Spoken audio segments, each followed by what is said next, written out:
Hello friends, Basheer new பெஸ் YouTube channel. இதில் நான் இந்த போர்டு முன்னாடி நான் ஒரு ரிவ்யூ போட்டிருந்தேன். அதில் சில டீட்டெயில்ஸ்லாம் கரெக்டாக சொல்லலை. அதுக்கப்புறம் இதோட வாட்டேஜ் என்னென்னு கரெக்டான சொல்லலை, சாரி. ஒரு நண்பர் கேட்டிருந்தால் அதோட ஆடியோ டெஸ்டிங் போடுங்கன்னு சொல்லியிருந்தாப்புல. அதனாடி தான் இன்னொரு வீடியோ பண்ணணுன்னு பண்ணிகிட்ருக்கேன். இது நான் ஸ்பீக்கர் சின்ன ஸ்பீக்கர் தான் எடுத்து வச்சுருக்கேன், ஒரு சின்ன சவுண்டு குவாலிட்டிக்கு. மற்றபடி நேற்று ஒரு வீடியோ ஒன்று நான் அப்லோடு பண்ணேன். அது மியூசிக் போட்டதுனால காப்பிரைட் கொடுத்துட்டாங்க. நான் உடனே அதை ரிமூவ் பண்ணிட்டேன். அதனால தான், வேறு ஒன்றும் இல்லை. இப்போ அந்த போர்டோட என்னென்ன அந்த போர்டோட ஃபீச்சர் இருக்குது, நல்லா இருக்குது, இதில் என்ன வாட்ஸ் கிடையாது, அவுட்புட் எவ்வளோ, எல்லாமே நான் சொல்கிறாங்க. இந்த போர்டு TDA 7498 சீரிஸ் உள்ள போர்டு இது. இந்த போர்டு வாட்ஸ்ன்னு பார்த்தீங்கன்னா 320 வாட்ஸ் இந்த போர்டோட வாட்ஸ். ஓகேங்களா? ஒரு அவுட்புட்டுக்கு இது two channel board. Left right, லெஃப்ட்டுக்கு 160, ரைட்டுக்கு 160. ஓகேங்களா? அப்புறம் இந்த ஃபேனு சொன்னாங்களா, இந்த இருக்கு பாருங்க ஃபேனு. இந்த ஃபேனு ஆட்டோமேட்டிக் சென்சாரில் ஓடக்கூடிய ஃபேனு இது. இது இந்த ஹீட் சிங்க் கீழே தான் அந்த சிப்பு இருக்குது. ஓகேங்களா? அந்த 7498 சிப்பு இருக்குது. இந்த ஹீட் சிங்க் ஹீட் ஆகினா தான் இந்த ஃபேன் ரொட்டேட் ஆகும், இல்லைன்னா ரொட்டேட் ஆகாது. நானும் இந்த ஃபேன் ஏதோ ஃபால்ட்டுன்னு நினச்சிக்கிட்டு இருந்தேன். மற்றபடி நான் ஃபுல்லாக செக் பண்ணும் போது தான் தெரியுது, இந்த ஃபேனு இந்த ஹீட் சிங்க் ஹீட் ஆகினா தான் இந்த ஃபேன் ஓடும். மற்றபடி இந்த போர்டு ரொம்ப அருமையான போர்டு. அப்புறம் வால்டேஜ்னு பார்த்தீங்கன்னா 12 to 36 என்ன, ஒரு 6 ஆம்பியர் 8 ஆம்பியர் யூஸ் பண்ணலாம். நான் இப்போ போட்டிருக்கிறது 4 ஆம்பியர் யூஸ் பண்ணிகிட்ருக்கேன். இது ஒரு டெஸ்டிங் ஆட்டு தான். மற்றபடி நம்ம தனியாக அசம்பிள் பண்ணும்போது கொஞ்சம் அதிகமான ஆம்பியர் கொடுத்தா தான் இதோட அவுட்புட்டு நல்லாயிருக்கும். அப்புறம் இதில் வால்டேஜ் சொல்லியாச்சு. ரேட்டு பார்த்திங்கன்னா அந்த போர்டோட ரேட்டு 2600 வருது அமேசானில். ஓகேங்களா? ஆமாம், செக் பண்ணி பாருங்கள். அப்புறம் இதுக்கு நான் எப்படி இன்புட்டு கொடுத்துருக்கேன்னு சொன்னால், ஒரு முன்னாடி காமிச்சதான் இந்த ஒரு ஆடியோ டிகோடர் ப்ளூடூத் போர்டு. இந்த போர்டு ஃபோனை கனெக்ட் பண்ணி நான் ஆக்ஸ் பின்னு இல்லை என்கிட்ட, அதனால் இதிலே நான் சால்ட்ரிங் பண்ணி இதில் நான் கொடுத்துருக்கேன். ஓகேங்களா? சால்ட்ரிங் பண்ண கூட ஒரு ஒயரு விட்டுருச்சு. ஆமாம். மற்றபடி இப்போ இதில் ஒரு BTL மோடுன்னு ஒரு மோடு இருக்குது. அந்த மோடை நான் எப்படி எனேபிள் பண்ணுறதுங்கிறத நான் சொல்கிறேன். அப்புறம் இன்னொன்று, அந்த போர்டை நம்ம எனேபிள் பண்ணோம்னா இப்போ இது ரைட்டு, இது லெஃப்ட்டு. இந்த ஒரு இப்போ நல்லா பாருங்கள், நான் காமிக்கிறேன் தெளிவாக.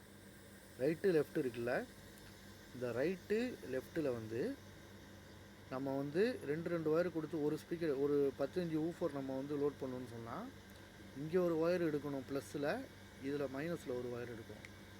4 ஒயர் எடுக்கக்கூடாது ஒரு ஸ்பீக்கருக்கு. நம்ம BTL மோடை 3ஆக கன்வெர்ட் பண்ணிட்டோம்னா, இப்போ இதை நம்ம எடுத்துக்கலாம். இங்கே ஒரு ஒயர் ப்ளஸ்லேயோ இல்லை இங்கே ஒரு ஒயர் ப்ளஸ்லேயோ எடுத்துக்கணும். எதில் ப்ளஸ் எடுக்கிறோமோ அடுத்த சேனலை நம்ம மைனஸ் எடுத்துக்க வேண்டியதான். இதோட வாட்டு பார்த்திங்கன்னா 320. இது ஸ்டீரியோவுக்கு மட்டும்தான் வடிவமைச்சிருக்காங்க. நம்ம வேணால் இதை மோடமாக மாற்றிக்கலாம். அப்படி மாற்றினோம்னா 200 வால்ட்டுக்கு மேலே கிடைக்க வாய்ப்பு ரொம்ப கம்மி தான். என்ன, இதை ஸ்டீரியோவாக பயன்படுத்தினோன்னா, இதை அவுட்புட்டு இன்புட்டு கரெக்டாக கொடுத்துட்டு வோல்டேஜ் கரெக்டாக கொடுத்தோம்னா, என்ன நம்ம கொடுக்குறோமோ அதான் திரும்பி வெளியே வரும். புரியுதுங்களா? என்ன ஃப்ரீக்வன்சி கொடுக்குறோமோ அதில் அந்த ஃப்ரீக்வன்சி தான் திரும்பி வெளியில் வரும். ஓகே வாங்க. நான் வீடியோ சாங் ரொம்ப நேரம் நான் ப்ளே பண்ண முடியாது. ஏன்னா எனக்கு நேற்று நைட்டு காப்பிரைட்டு கொடுத்துட்டாங்க. ஒரு ஃப்ரீ சாங் போட்டதுக்கு, மியூசிக் போட்டதுக்கு காப்பிரைட்டு கொடுத்துட்டாங்க. அதனால் நான் லைட்டாக மியூசிக் மட்டும் போடுறேன். மற்றபடி நீங்கள் இது பண்ண வேணாம், சரிங்களா?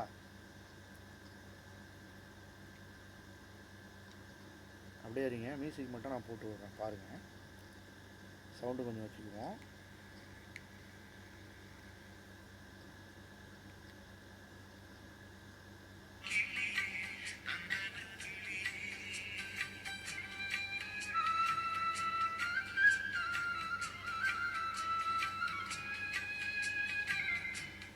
நல்லா கிளியர் கிடைக்கும். இப்போ டபுள் ஸ்பீக்கர் ஓடுது, நல்ல கிளியர் கிடைக்கும். இதோட நம்ம நிறுத்திடுவோம், இல்லைன்னா திருப்பி காப்பிரைட் கொடுத்துருவாங்க. அது வந்து சரி வராது. ஓகே ஃப்ரெண்ட்ஸ், இப்போ உங்களுக்கு எல்லாம் புரிஞ்சிருக்கும். இப்போ நான் வந்து இது வந்து நான் சும்மா சின்ன ஸ்பீக்கருங்கிறதுனால இப்படி இருக்குது. மற்றபடி நம்ம வந்து ஒரு 8 இன்ச்சு ஊஃபர் 2 போட்டு, சப் ஊஃபர் இல்லை ஊஃபர் 2 போட்டு 2 ட்வீட்டர் கொடுத்து ஒரு ஷான் கம்பெனியோட பிடி போர்டு ஒன்று ஆட் பண்ணிட்டோம்னா ரிசல்ட்டு நல்ல ஒரு குவாலிட்டி கொடுக்கும் இது. ஓகேங்களா? இது எப்படி வந்து நான் வந்து அந்த பிடிஎல் மோடு எப்படி நான் எனபிள் பண்ணுறதுன்னு இப்போ நான் சொல்கிறேன் உங்களுக்கு. பாருங்கள். ஆஃப் பண்ணிடுவோம். ஆஃப் பண்ணிட்டேன். இப்போ அந்த இந்த போர்டோட பேக் சைடு பார்த்தீங்கன்னு வச்சிங்களேன், இந்த பேக் சைடு திருப்பிடுவோம். நல்லா பாருங்கள், காமிச்சா தெரியும். இந்த போர்டோட பேக் சைடில் பார்த்தீங்கன்னா இந்த வரைக்கும் பாருங்கள். இது ரெண்டத்தையும் ஒன்றாக்கிடணும். இதுவும் ஒன்றாக்கிடணும். அப்புறம் இது இருக்குது பாருங்கள், இது ரெண்டத்தையும் ஒன்றாக்கிடணும். இதை ஒன்றாக்கிட்டோம்னா இந்த போர்டு வந்து பிடிஎல் போர்டுக்கு மாறிடும். நான் சொன்ன மாதிரி நம்மளுக்கு வந்து பவர் சப்ளை வந்து 36 வோல்ட்டு கொடுனா ஒரு 28 வோல்ட்டு கொடுங்க போதும். அதுக்கு மேலே வேணாம். ஆம்பியர் ஒரு 8 ஆம்பியர் வரைக்கும் யூஸ் பண்ணுங்கள். யூஸ் பண்ணிங்கன்னா இந்த போர்டோட ரிசல்ட்டு நல்லாயிருக்கும். இதை வந்து நம்ம இணைச்சிட்டு நான் சொன்ன மாதிரி லெஃப்ட்டு ரைட்டு, ஓகேங்களா? அந்த வரைக்கும் பாருங்கள், லெஃப்ட்டு ரைட்டு. இப்போ வந்து ரைட்டில் வந்து ப்ளஸ் எடுக்கணும்னா லெஃப்ட்டில் வந்து ஒரு மைனஸ் எடுத்துக்கணும். இப்படி தான் இந்த போர்டு எடுக்கணும். அப்புறம் இந்த நான் சொன்ன மாதிரி இந்த ஃபேன் வந்து ஆட்டோமேட்டிக் ரொட்டேட்டரு. இந்த ஹீட் ஆகினா மட்டும்தான் இதை சென்ஸ் பண்ணி இந்த ஃபேன் ஓடும். அப்புறம் வந்து ஒரு நண்பர் கேட்டிருந்தார், எஸ்எம்பிஎஸோட ரேட்டு கேட்டிருந்தார். இந்த எஸ்எம்பிஎஸோட ரேட்டு பிரதர் வந்து நான் வந்து வாங்கினது வந்து 680 வாங்கினேன், 680 ரூபாய்க்கு வாங்கினேன். இதை விட குவாலிட்டி கம்மியான இருக்குது, 480லாம் இருக்குது. ஆனால் எனக்கு வந்து அது பிடிக்கல. அதனால் இது வந்து நான் வந்து 680 ரூபாய்க்கு வாங்கினேன். நான் அமேசானில் செக் பண்ணி பாருங்கள். நான் வந்து லிங்க்கில் ஒன்றும் பை லிங்க் நான் ஒன்றும் கொடுக்கல. நான் அப்புறமா அடுத்தடுத்த வீடியோவில் கொடுக்குறேன். இதெல்லாம் டைம் இல்லை எனக்கு. ஓகே ஃப்ரெண்ட்ஸ், உங்களுக்கு வந்து எதாவது டவுட் இருந்தால் எனக்கு வந்து கமெண்ட் பண்ணுங்கள். என்னோடய வாட்ஸ்அப் நம்பர் கொடுக்குறேன், மெசேஜ் பண்ணுங்கள். ஓகே ஃப்ரெண்ட்ஸ், சேனல் லைக் பண்ணுங்கள், சப்ஸ்கிரைப் பண்ணுங்கள், ஷேர் பண்ணுங்கள், கமெண்ட் பண்ணுங்கள், தொடர்ந்து ஆதரவு கொடுங்க. ஓகே ஃப்ரெண்ட்ஸ், பாய்.